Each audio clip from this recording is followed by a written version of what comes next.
Welcome to the Firehouse. I'm your host, Captain Kyle Smith. You're responding down the road less traveled en route to financial freedom. If you're a first responder, then planning your future through financial literacy is a minimum requirement. This isn't financial advice, just a conversation to get your wheels turning. Ready? Good, because you're at sea.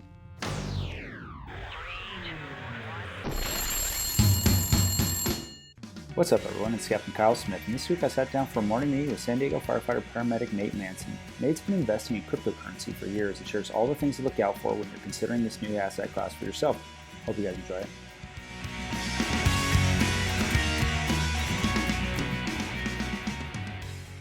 All right. Hey, Nate, welcome to the bullpen. Thanks for meeting me.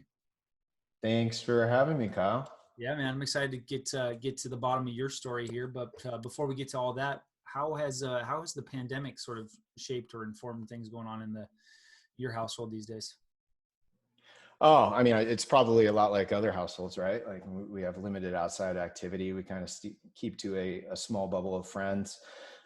We haven't seen our grandparents, or excuse me, our children's grandparents very much, and just kind of hunkering down, making the best of it. Fortunately, campgrounds just reopened, so we did our first camping trip in a long time last weekend. So we're just trying to get by. Yeah, no, I hear you. And I know you guys are big outdoors folks. That's got to be difficult with the campgrounds being closed. And I think as we get further into your first alarm here, the pandemic has shaped and informed a lot of ways that people have invested. And we'll get to that more in a little bit. But for people that are outdoors folks like you guys, I mean, if campgrounds are closed, but I'm sure you guys as a family have been able to do other things outside of the house.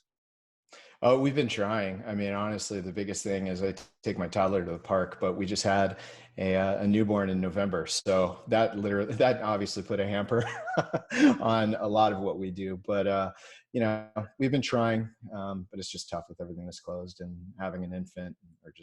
We're in survival mode right now. No, dude, I hear you. It's funny, man. In a way, I miss those days a lot of times, how fun it is to grow as a family like that, but it is really, really difficult. So Right. mean that way. Well, right on, man. You ready to get in this first alarm? Sure. All right, well, cool. As you will know, Nate, a first alarm assignment San Diego Fire Department consists of 4 engines and a truck, but here at the Firehouse, I'll ask you 4 questions. You give us 1 piece of advice. You ready? Okay. All right. Cool. Well, you're going to be first in on your first alarm, and when you're first in, you got to give a size up. So that's who you are, where you work, and how long you've been doing it. My name is Nate Manson. I work for San Diego Fire Rescue Department. I've been with the department now since 2006, so I guess that'd come in right around 13 and a half or so years. Worked at a variety of stations, currently in Carmel Valley, which is, I guess you could consider it north of the city, North County area. A little bit of a slower station, but that's where I'm at now. And yeah, right on. Recharge those batteries when the kids are little. You said you came on 2006. That's around the 67th Academy, Nate, which is well known on our job as being the best academy to ever come through. It's not up for debate anymore. But correct me if I'm wrong. What do you say? Actually, might have been 2007. I'm getting a little bit confused now. But go ahead. I see where you're going. No, I'm joking. You're 68th, I think. Do I have that right? Yeah, 68th or 68th Academy. Awesome. Well, cool, man. Hey, speaking of 2006 and back then when we came on, we all came on together. What background in financial literacy or financial education did you have when you came on the job? To be honest, to be fair, I was obviously a lot younger. I wasn't investing hardly at all. At that time, I was still paying off my student loans for paramedic school. So investing wasn't even on the radar for me at the time. So. And so what changed? Was it sitting around the kitchen table at the fire station or what changed? Yeah, obviously. I mean, we've a lot of men and women on the fire service who have been in service for 30 or more years that have seen a lot of things in terms of, financial markets and the advice that they receive to better position themselves for retirement and to be comfortable and, financially independent in retirement. And so naturally, as a young firefighter, after a few years, you start kind of listening more and more, picking their brains, and it goes from there. Yeah, for sure. I remember talking to Hobie Porterfield on a morning meeting a while ago saying, when you're first coming on, you're more concerned with like, are the salvage covers in this compartment? No, they're in the other one. Okay. Like you're not worried about these sort of things until you start to progress in your career. But if you can get on board early on, and start investing early on, start saving early on, the power of that compounding interest is so powerful. Do you remember specifically some of the advice you got or some of the opinions you got when we were coming on? I mean, a lot of it, the stuff that stands out for me was pretty basic, like contribute to your 401k as much as possible. And then obviously just kind of watching the market, see what's going on with the market. But like you said about Hobie, at the time, it was the last thing I was thinking about. I was thinking about my next backpacking trip and honestly, the next toy I could buy. Looking back, it seems foolish. But at the same time, I guess I don't necessarily have any regrets. No, but I do wish I could have made some different decisions with that for sure. yeah, of course, in hindsight being what it is, man. But just the intent of the Firehouse is to get that message out to a broad audience. And so hopefully, whether you're just a brand new probie or a brand new guy starting out or getting ready for retirement, it's never too soon to start. It's never too late to start. As long as you just take that step, whatever that next step is, you got to just keep going. So then fast forwarding to today, and as we get into your first alarm, I want to know more about this. Like, I understand you've gotten involved in cryptocurrencies, Bitcoin, and other things like that. So going from somebody that came on with no financial literacy, getting advice like the traditional 401k, deferred comp, that sort of stuff, save 10% of every dollar. How do you go from that to where you are today with the crypto and that sort of stuff? Well, that's a good question. It actually goes back quite a bit, but my history before, being in fire service or EMS was computers. I did I'll pretty much a myriad of things prior to the fire service, ranging from programming to system administration, Unix-based system administration, network administration. So that was actually my career path before I kind of diverted into EMS and fire. And so naturally, with that being said, in an attempt to kind of keep my skills up and also a degree of my interest being in computers, I discovered Bitcoin pretty fairly early on. And it's kind of one of those stories. I wish I had one of those stories where I bought 200 Bitcoin on a hunch and here I am today, but that's not the case. And in fact, I had mined, I don't remember the exact year. I want to say it was 2010, maybe 2011. I had mined a few Bitcoin on a computer, more or less just out of curiosity. And I didn't have the vision at the time. It kind of, I don't know what happened to that computer. I don't remember what happened to those private keys. So I don't know what happened to those Bitcoin. Arguably the biggest mistake of my life at this point. So if I would have kept with it, had the vision, and just threw a little bit more of myself out there, my situation could be very different from today. Yeah, but just before we go any further, Nate, for newbies that know absolutely nothing about crypto or Bitcoin specifically, what exactly does that even mean? That you mined Bitcoin, but now you don't have the key? Like, what does that even mean? It's totally crazy to most people, I'm sure. Right. And that's the thing, is a lot of this is foreign. It's foreign to a lot of people. And obviously the scope of this discussion is very basic, but in brief, when you mine a Bitcoin, you're basically generating a Bitcoin, through your computer, through the process of using your processing power to solve extremely complex mathematic algorithms. And that sounds just as complicated as it truly is, but your computer is fortunately doing all the work. So you let a program run, you sit back, and back then you were able to mine Bitcoin fairly easily. As time goes on, it's going to become more and more challenging, to the point where today you can't really use a household computer to mine Bitcoin. It's just not cost efficient. You're actually going to spend more in energy, electrical use, than you are going to be able to generate. But at the time, again, early on in its infancy, you're able to use basic computers to do so. And I was able to mine a few Bitcoin, which for really no sweat off my back. And if I would have just kept those few even, they're valued at something like 45K each right now, almost 47K each. So, but if I had the vision and would have bought hundreds for, pennies on the dollar, you can multiply that and figure it out. But yeah, so hopefully that kind of explains it. Yeah, sort of. So mining, are you paying for them, or are you just paying for the electricity to run the computer? I'm lost here.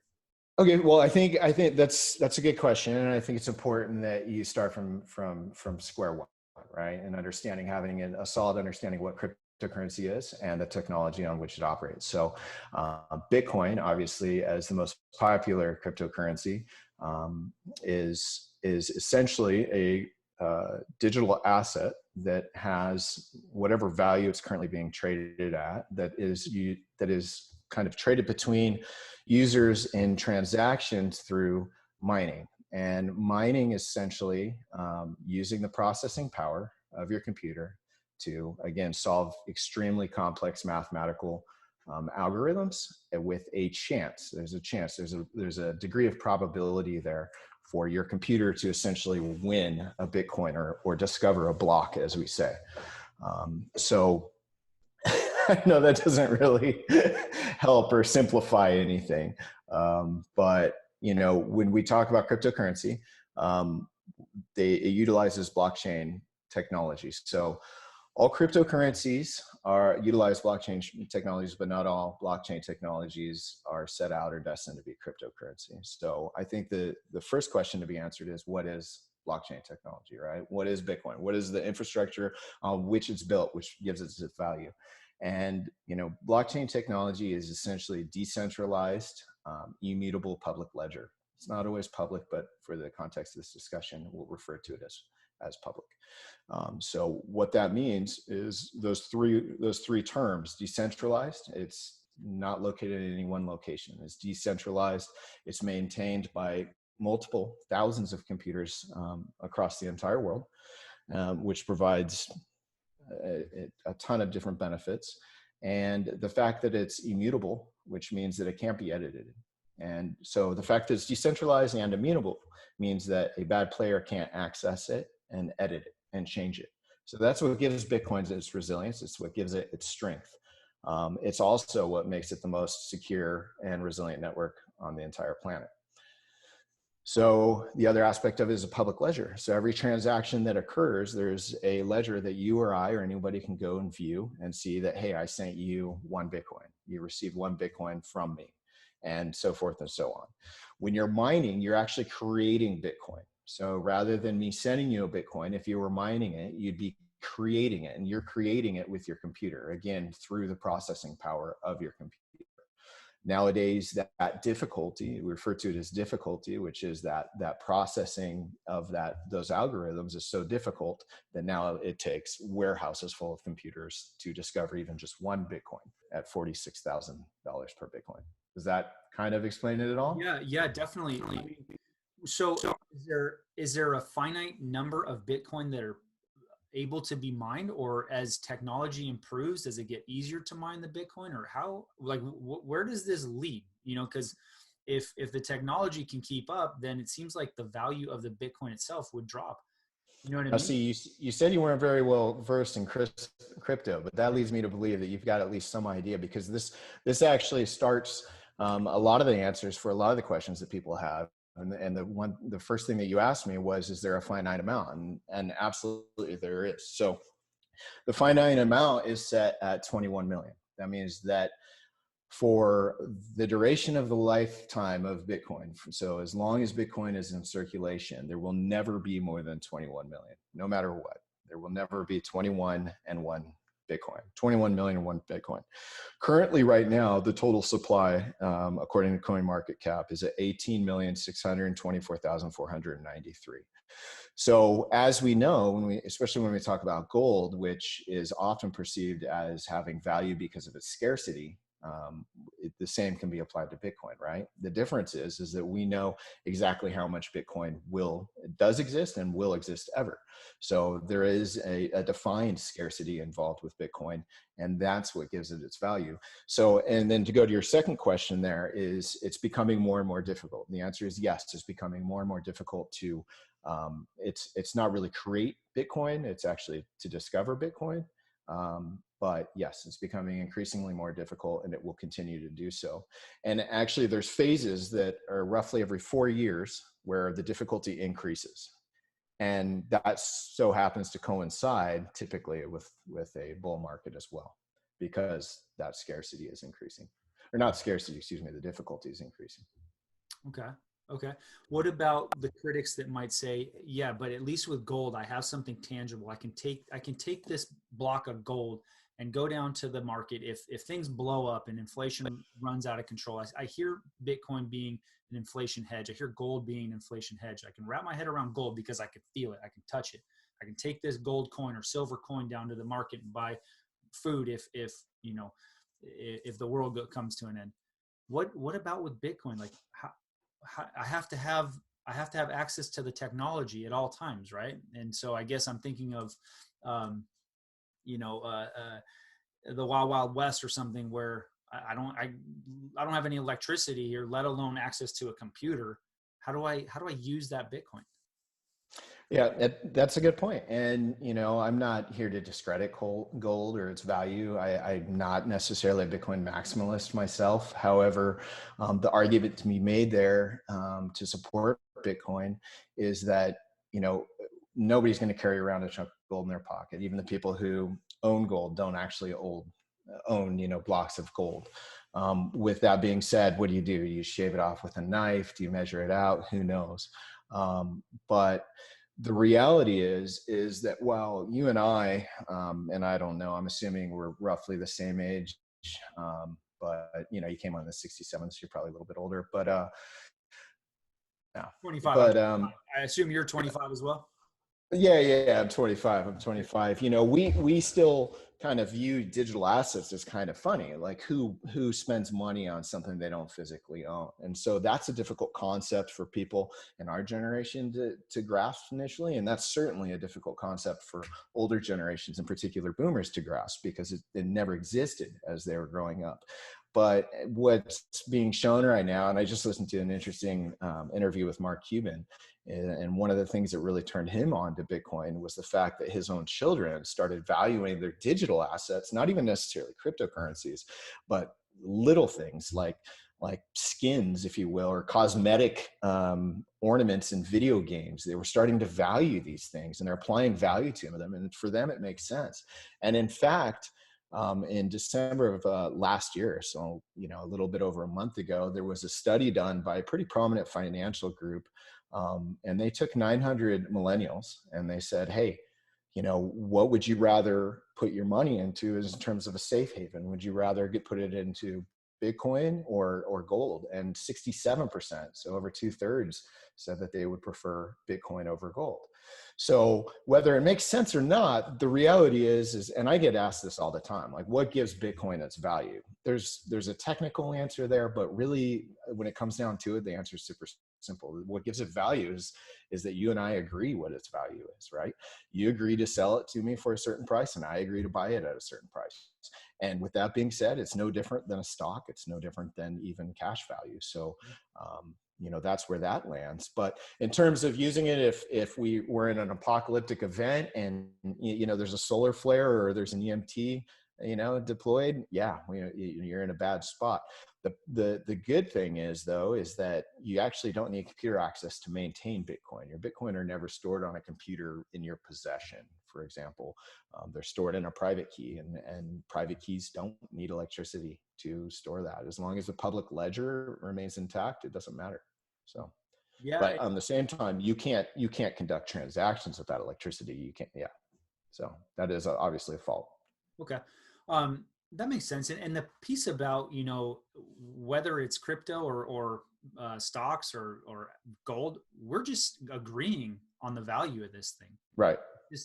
We're relying on each other. We're relying on the system to determine this thing's value. And when you said, well, it's not tangible, you can't touch it. Well, you can't touch your stocks. We invest in stocks and bonds. You don't touch. They used to send you a certificate, but they don't even do that anymore. It's just a thing on a computer screen. So it's, when you can kind of wrap your head around it like that, it makes more sense. But the thing about the millennials, 67% of them would rather have crypto. That is, it's number one, it's incredible, but also not that surprising, right? Because these are folks that grew up in the technological age, right? They grew up always having computers, always having email, access to the internet, that sort of thing. So it's probably probably makes a lot more sense to them, more so than even folks our age or our parents' age, certainly. But I just read that Elon Musk and his company invested something like $1.4 billion into crypto or into Bitcoin specifically, and are going to now start accepting Bitcoin for payment for their vehicles. So it is sort of crossing that boundary between the millennials and mainstream folks, and you can even buy it in funds now. So while it might seem still we're still on the very precipice of where this thing could go, it does feel like it's gaining momentum. Yeah, and the momentum's definitely there. I mean, I've been in this market now for quite a while, and the last bull run, and I guess you could say bubble that we experienced was 2017, 2018. And it's just, I noted this today when talking to somebody else earlier about crypto that was in the market at the same time, is it feels different. And it feels different in the sense that there's a lot less fear kind of being spread about it. Back then it was very much, all the big banks were talking about, it being funny money, holding no value, that it will disappear in a year or two. And it doesn't seem that way. Of course, there's still skeptics, and I think that there should be skeptics. And I think as a responsible investor, you should have a degree of skepticism when you go to assess your investments, but there seems to be less. And with Tesla leading the way, and, apparently there was a study done where they noted that if Apple actually utilized crypto payments in some of their services, that their stock could rise potentially by 25%. So there is the potential for mass adoption, sooner than later. And I think that the air about it is changing and it's evolving. And so, yeah. Yeah, that's interesting. Where do I even buy this? Like, I go online, I imagine, but where do you even buy crypto, or is it possible? Like, how do you even do it? Yeah, so it's a good question. And, the crypto sphere and the crypto market has changed drastically, obviously, over the last 10 years. It used to be something you could only really trade in person. And then it kind of went to some shadier exchanges overseas where it kind of developed a bad reputation initially. And now there's very credible US-based exchanges where you can buy it, and you can feel comfortable buying it, knowing that they're not going to exit scam you or whatnot. But probably the two or three biggest exchanges, centralized exchanges, that I recommend that people look to when they buy Bitcoin or Ethereum or really any of the other cryptos is obviously Coinbase. You can get an app on either Android or Apple. There's also crypto.com. And if you're looking for a little bit more of a variety of cryptocurrencies and get your hands on, which honestly should involve a disclaimer, there is Binance as well, which the address for that is binance.us. There's a few out there, and that's the one that you want to access. But you can get really any of the major cryptos on any of those, as well as some other additional coins. Okay, and it's trading over something like $46,000 per coin. I imagine you don't have to buy a full coin; you can buy a partial interest in some of this stuff. No, certainly not. And that is something that is obviously, routinely misconceived. You can buy a portion of it. You can spend $100 on Bitcoin. And if Bitcoin goes up 20%, as you know, that 20% applies to any investment on it, whether it was $100 or you bought an entire Bitcoin right now for 46,738, which is the current price. But no, you can buy a portion at any time. So, and the price is daunting, and that's actually held a lot of people back as they look at the price and they go, well, that's insane. I can't afford Bitcoin, but you can. Anybody can afford it. It's achievable. It's maybe similar to Robinhood, where you can buy partial shares. If you can't afford a full share of Apple or Amazon or whatever else, you can buy partial shares. Kind of similar setup there. You've been in this game for a long time, longer than most. You mentioned losing the key to the last one that you find. Do you have a favorite mistake that you made? Something that you've grown from, learned from, or gotten better from? Well, yeah, I think as far as mistakes are concerned, I mean, I've made many, and that's important to acknowledge, especially when it comes to investments, is realizing you made mistakes, why you made those mistakes, and how you can hopefully avoid them in the future. I do think that crypto is a very different atmosphere than most financial investments that people are used to. But for me, one thing I've learned through 3 bull cycles now, and 3 market cycles, I should say, is to, understand the psychology behind markets, understand what's going on. And crypto, as we know, is one of the more volatile asset classes that you can get into. So a 20% swing daily is on not that unheard of. It's actually fairly common. And in volatile markets, 40, 60, 80% swings intraday is also very common. So yeah, I would say, some of the mistakes I've made in the past are seeing other coins or cryptocurrencies pump, if you will. Hopefully I'm not using too of isolated terms, but I think we all understand what that means. Coins are doing well, you see them do well, and you want to jump in. But honestly, by that point, it's probably too late, and it's certainly too late to get in responsibly. So not allow your emotions to dictate your investments. Come up with a solid investment plan and stick to it. Be conscientious of your emotions involved with it, and do your best to remain objective. And I learned that through some hard mistakes. Fortunately, none that buried me too deep, but certainly that's kind of the name of the game in at least early crypto. Yeah, no, that makes perfect sense, man. And I think that's just sound advice if you're trading anything, whether it's like GameStop that we saw the run up on GameStop the last AMC and some of these others. It's hard to separate the emotions out of this stuff, but you have to just be methodical, you're almost surgical in the way that you approach this, and don't get caught up in the hype, and if it makes sense for you and your personal portfolio, then do it. What Nate is sharing with us today is not financial advice. Nate is a firefighter just like I am. We're not giving advice, we're just giving opinions and sort of best practices on some of the ways that you can get involved in some of this stuff. And speaking of that, Nate, if somebody wanted to learn more about this, like where would they even turn? What would be one resource that you could provide them to help them either learn a little bit more or potentially even start investing? Yeah. And, one thing I want to go back to is where to buy Bitcoin. Right now, a lot of people are using Robinhood, I know, to buy stocks and trade stocks. And I would absolutely 100% recommend avoiding using Robinhood to buy any crypto.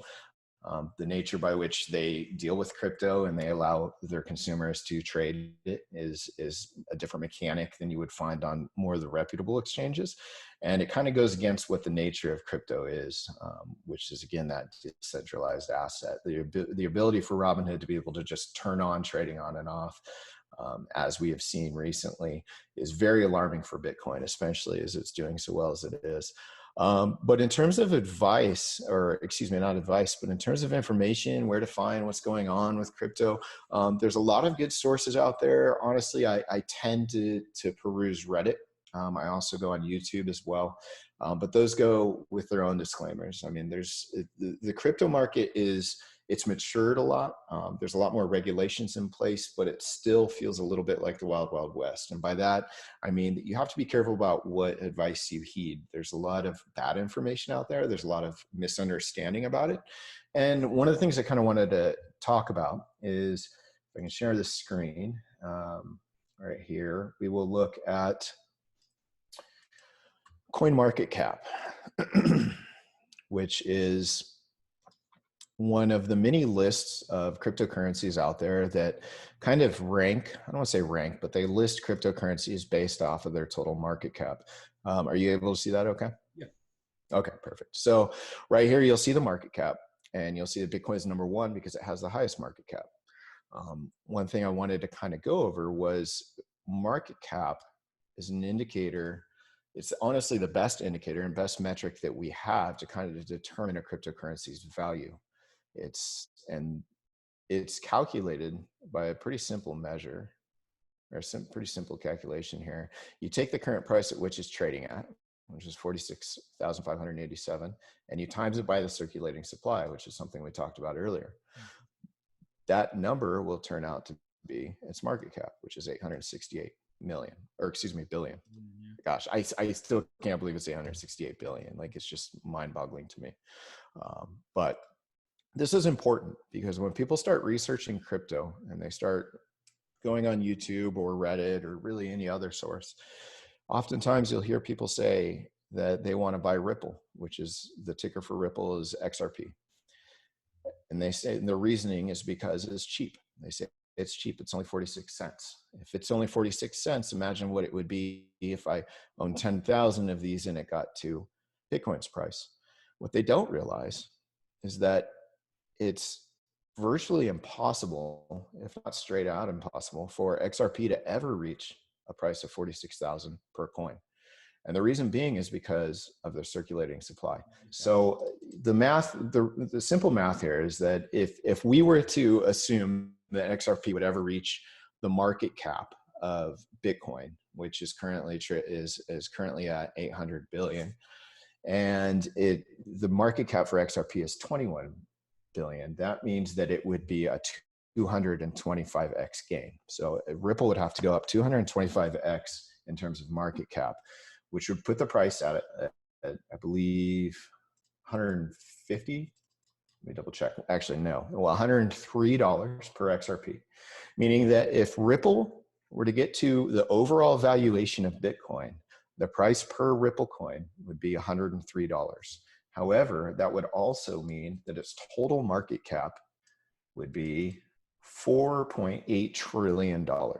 So that means the XRP alone, I don't even know what the annual GDP is of the United States, but it would have to be this astronomical number. In other words, it's simply not going to happen. So when you are looking at cryptocurrencies to invest in, and Bitcoin's sitting here at $46,500, but you go down and you see that, Ripple, for example, is sitting at 46 cents. This does not mean that Ripple's cheap by any means. What you need to look at instead is the market cap. Market cap gives you a better, ignore this Tesla up here. This is actually just a meme that CoinMarketCap is doing. It bears no weight at all on the crypto market. 100% ignore it. But what you're looking at again to determine how expensive a coin is by looking down here at the market cap. So yeah, the actual coin price does not indicate whether or not something's cheap or has a ton of potential. The market cap is the strong indicator there. To go back to your question about sources, the other thing is when you're Googling, or you're on YouTube and you're looking for videos on YouTube, here's one of the YouTubers that I do like and recommend. His name's Crypto, and that's with a 0. And he talks a lot about introductions. He talks a lot about kind of what's going on in terms of technology as well as the market. He covers all angles, and he does so from what I consider to be a reasonable viewpoint. What you do want to be concerned of or watch out for is when you start seeing this type of stuff. When you YouTube crypto and you start seeing any of these clickbaity titles or these quips and descriptions that give price predictions or this, do not miss, this is a game changer. I mean, these are, as far as I'm concerned, red flags. Just avoid these at all costs. Take anything that's said in here as a grain of salt, with a grain of salt. Yeah, for sure, man. I think anything that is ever written in all caps and a bunch of exclamation points, you can immediately disregard. It's a good solid. I will link to that crypto on YouTube based on your recommendation there, Nate. Now, just wrapping up this first alarm, man.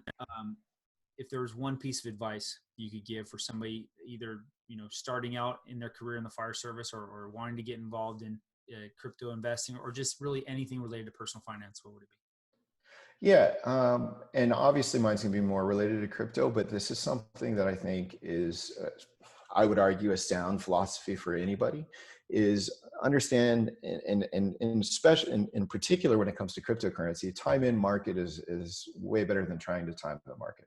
You're just not going to do it, especially something that's this volatile.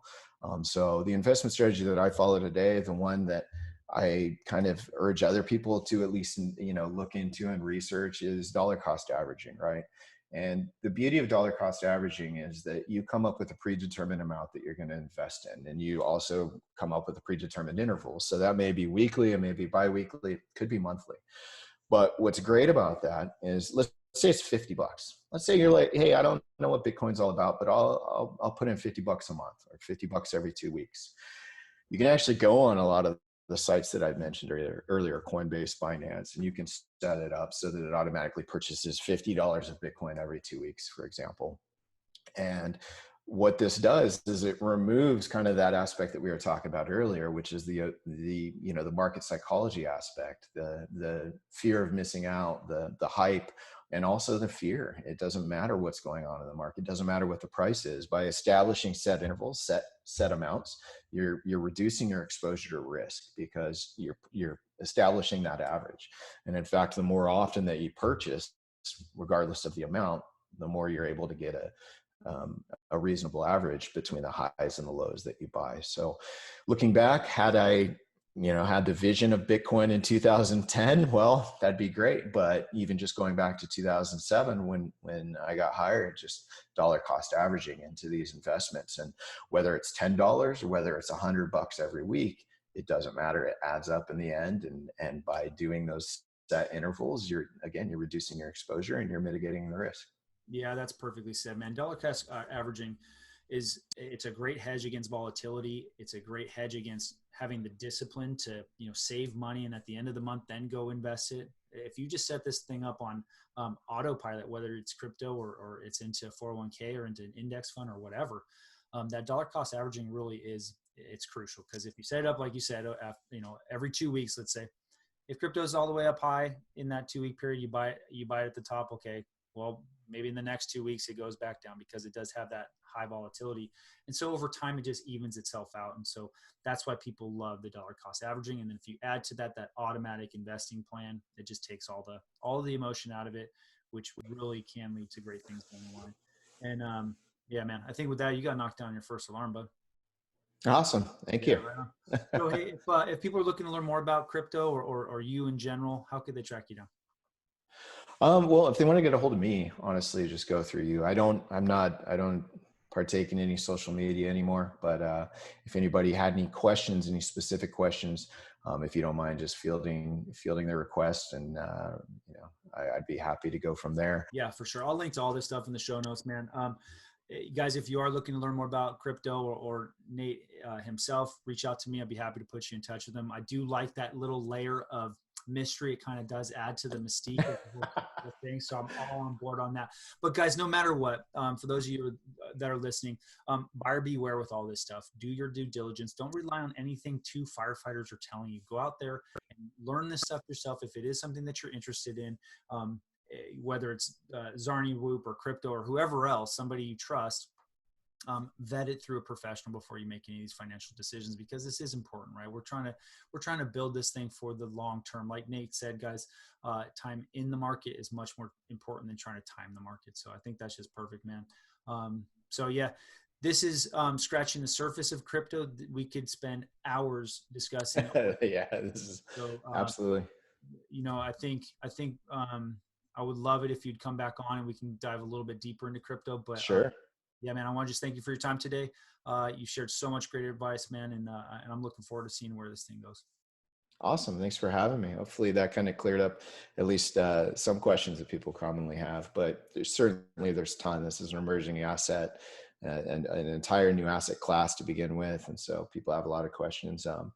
But yeah, glad to help. Awesome. Appreciate it, man. Alrighty, thanks again to Nate for meeting me here in the bullpen. Man, there is so much to learn about crypto and where it was compared to where it's going. It's hard to see it really going anywhere other than straight up. With that being said, do your due diligence if you're thinking about investing in it. Make sure you're completely dialed in on all the information that you need before jumping in, because it still is a bit of an unknown quantity out there. If you'd like to learn more about Nate, go ahead and reach out to me. I'll put you in touch with him. If you'd like to learn more about us, we're on Facebook at The FIREhouse. That's f.i.r.ehouse. On Instagram, the _fire_house. On LinkedIn, The FIREhouse Investors, or any place you listen to podcasts. If you learned something today and you'd like to hear more, please like, share, and subscribe. But no matter what you do, take this information, go out there, and get some. Station F.